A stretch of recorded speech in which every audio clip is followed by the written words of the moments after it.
Good morning and God bless you. We are on day 33 of the journey through the Bible. We are reading today Exodus 15, 19 through 27, Exodus 16, Exodus 17, 1 through 7, Matthew 22, 1 through 33, Psalms 27, 1 through 6, Proverbs 6, 20 to 26. All right, it's good stories. In Exodus, we have the people of Israel. They've just been rescued and they're beginning their wandering, and they're just constantly complaining. All right, and isn't that who we are today? The grumblings and the complaints because things didn't work according to our need. And like even yesterday, I had a not the greatest day at work, and I was particularly put off by how things unfolded, and it immediately reminded me of the people, the Israelites, when they left, and they were rescued by these great signs and wonders, and they just witnessed the parting of the Red Sea. They walked across the sea on dry ground. Pharaoh pursued them. Then God closed the water on them and killed them all. And they just witnessed this. All right, this is supernatural events, and God in a pillar by day, a pillar of smoke by day, and light by night, and they're with this. This is what they're witnessing. This is what they are going. They just experience this magic and these wonders, and then He takes them across, and then they start complaining, right? And then they start complaining. They get hungry. Oh, why'd you take us out of Egypt? We had food there. And then they're thirsty. Oh, why'd you take us out of Egypt? We could have died there as opposed to dying out here. And when you do something, and then you have that thought, that connection to the Israelites, the stubborn people, and it's just like, well, wasn't I being quite ungrateful? And there I was, and then it just the way the Lord works is amazing. And here it is, the very next day, I'm reading the passages with these people and their grumblings. It humbles you.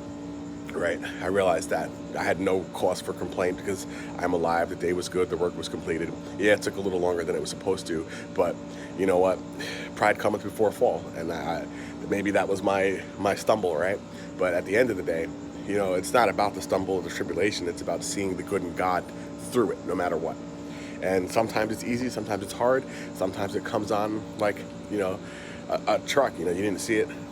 Speeding by, you didn't hear it, but as soon as you step your foot in there, it whizzes by you, right, and gives you a heart jump, right? Movies often portray this as the random bus, right? And that's what happens. The events were the random bus that you didn't hear nor see, but you went to step inside the street and it whizzed by you and almost took you out, right? And that's how these things come about.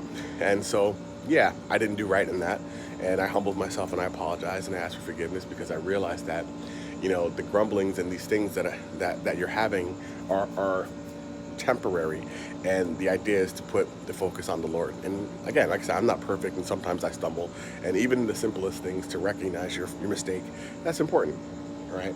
He knows what's going on.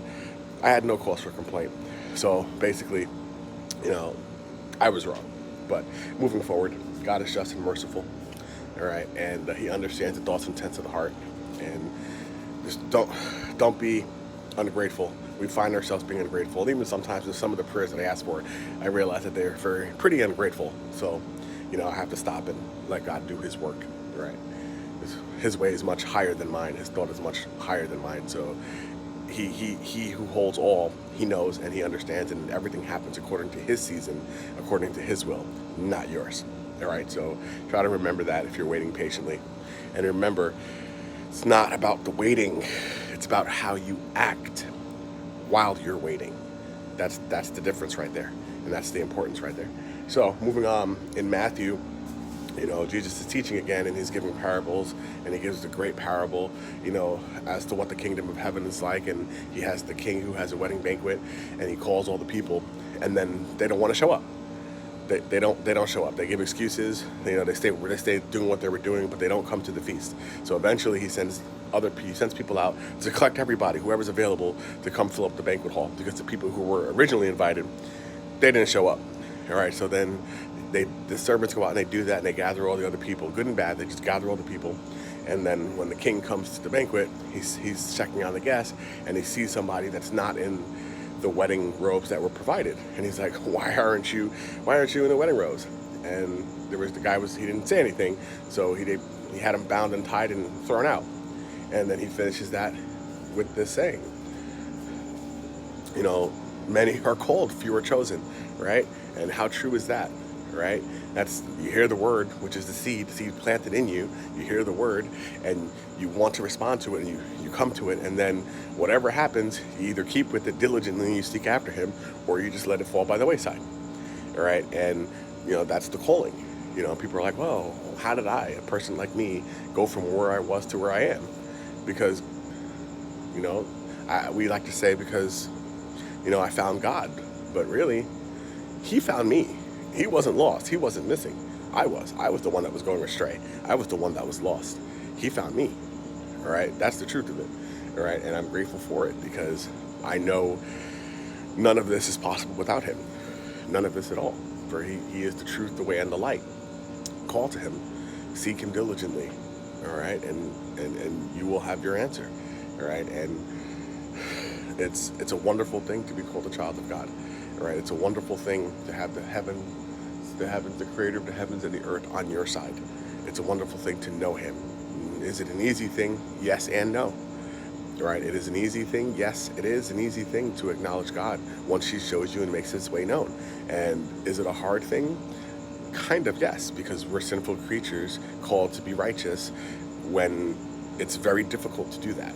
And that's why we emulate Jesus Christ, a perfect example of how to live and how to respond and how to love and how to share and how to help and how to praise God, all right? Because we in ourselves, we tend to lean on ourselves and we look for other people to follow. Why are you following other men? They're just as faulty as you. Follow God. Follow God, all right? And remember that. Follow God. Jesus is the way, he is the truth, and he is the light. He is the firstborn over all creation. He is the Alpha and the Omega. He is and was and is to come. It is all about him. It always was about him. It always will be about him. But anyway, let me stop. I love you all. Thanks for watching. Go with God. Stay with God.